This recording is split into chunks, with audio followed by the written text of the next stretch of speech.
Here at the annual Conservative Political Action Conference, it's a hit. And the chief sales group of this ideology that advocates letting prisoners go is a think tank called Right on Crime. We're able to appeal to the whole range of the conservative movement because it's obviously fiscally makes sense. It makes sense from public safety standpoint to have offenders go through things like drug courts and to be able to get a job after they get out of the system. And then also from the social conservative standpoint, the aspect of redemption, of faith-based programs, of mentoring. For Right on Crime, it comes down to essentially one thing. Prisons and prisoners cost too much. If saving government money means a kinder, gentler approach for low-level nonviolent offenders, then so be it. That message is resonating, and Right on Crime boasts some high-profile signatories to boost its conservative bona fides, including Rick Perry, the Texas governor who signed more execution warrants than any other politician in the country. You want to talk about real conservative governance? Shut prisons down. Save that money. We're not a soft on crime state. I hope we get the reputation of being a smart on crime state. Right. One of the things that the research clearly shows is that the public wants us to have results. They don't care whether they serve 30 months or 24 months. It's the results you get from the incarceration that they have. And the ideal results? Ex-cons staying out of prison. Texans want them to return to society ready to work and contribute. For that, there needs to be effective rehabilitation, like the Prisoner Entrepreneurship Program. We have protection over each and every one of our families.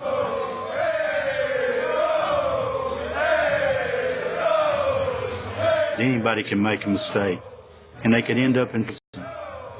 Why toss away something with value? Why not remold it? PEP is based on business fundamentals, but truly it's about character development. Because if we don't develop our character, we'll never make that change. We de-gangsterize these guys and try to wash the prison off when they come in. Over the last 10 years, PEP has graduated over 1,000 inmates. The college-level courses prepare them to get work in the community after their sentences end. They are even taught proper etiquette. What we're going to do today is we're going to go through everything.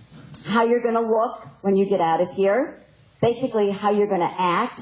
At the very end, you're going to pick 4 people, and we're going to actually do a dining. You're going to set the table for me, so when you go out for your first meal, you know how to eat when we're out of here. But I'm going to give you... The PEP has been a success. In Texas, the recidivism rate is around 60%. But for graduates of the PEP, it's more like 5%. This program's real hard because you don't have time. You go to 60 hours of classroom or more a week. You give your business plan probably 250 times. You have homework. You learn everything from art history to reading Crime and Punishment. One of the hardest things for a convict to do is to become an ex-convict. But almost everybody from this program gets a job within a month of release. Hey Gary, this is Jamel over here at DFS. How you doing? I think that's the quickest option I see on here. Next week when I'm on call. Not in my wildest imagination would I be sitting here 30 years into my career hiring 90%, convicted felons. I mean, that just wasn't going to happen.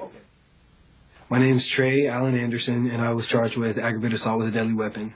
Christopher Jackson, and I was charged with robbery. Aggravated robbery. Robbery. Everything from using and selling drugs to burglaries.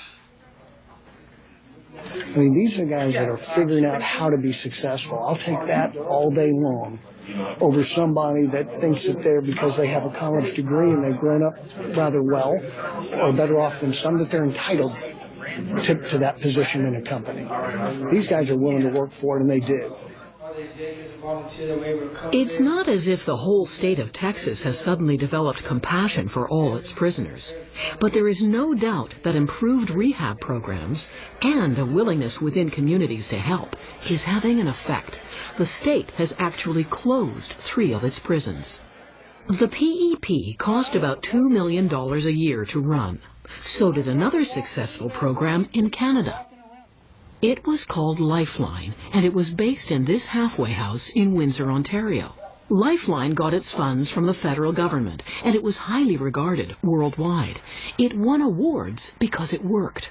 Parolees connected with Lifeline were less likely to reoffend. That's what a Lifeline brought inside the institution. They actually could see someone that was on their journey, survived it, came out the other end, and had a life. The sentence doesn't end at the gate. It continues on into the community, and you're on parole for the rest of your life.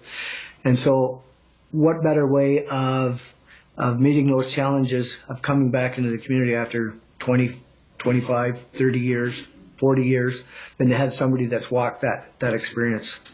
And when we did the first one... Rick Sauvé was charged with murder after a barroom brawl in 1978.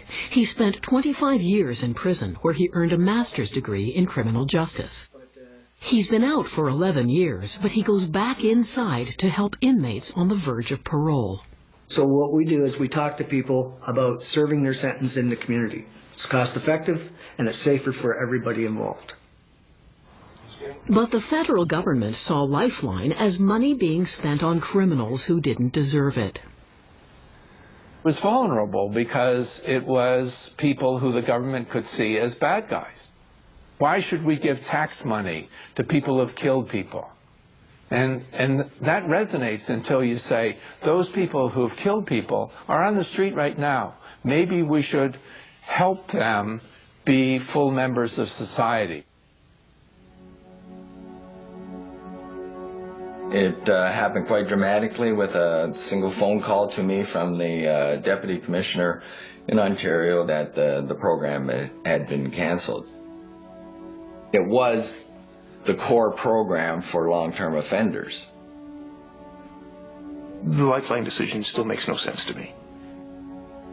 These kinds of decisions seem to have been made very quickly, without a lot of consultation, without a lot of, frankly, a lot of thought.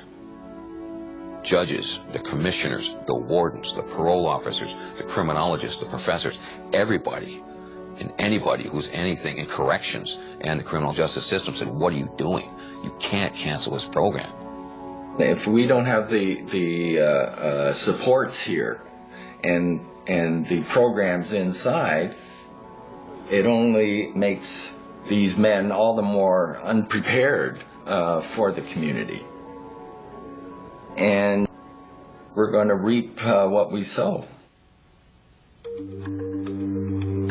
Since 1970, the rate of incarceration in the U.S. has increased by 500%. There are 2.2 million people serving time behind bars across the country. The annual cost, $60 billion. By comparison, the Canadian prison population is puny. If you count the prisoners in provincial jails with inmates in federal penitentiaries, it still comes to fewer than 35,000 people. Texas alone has more than 4 times that number in jail. But Canada and the U.S. have one thing in common: crime rates at historic lows. It's just that Canada didn't spend billions on prisons, but we're spending it now. I guess one of the questions is, since crime has also basically been declining in Canada, this seems like this is a solution in search of a problem. So why they would want to pick up things that we did in the 90s and are now moving away from is really a mystery to me. We are a lot poorer and not a lot safer as a result of our incarceration policies in the United States.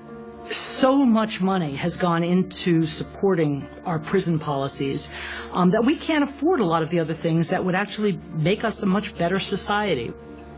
And that's not a path you want to go down. So at a time when crime rates are at their lowest point in 42 years, why is Canada deciding to get tough on crime now?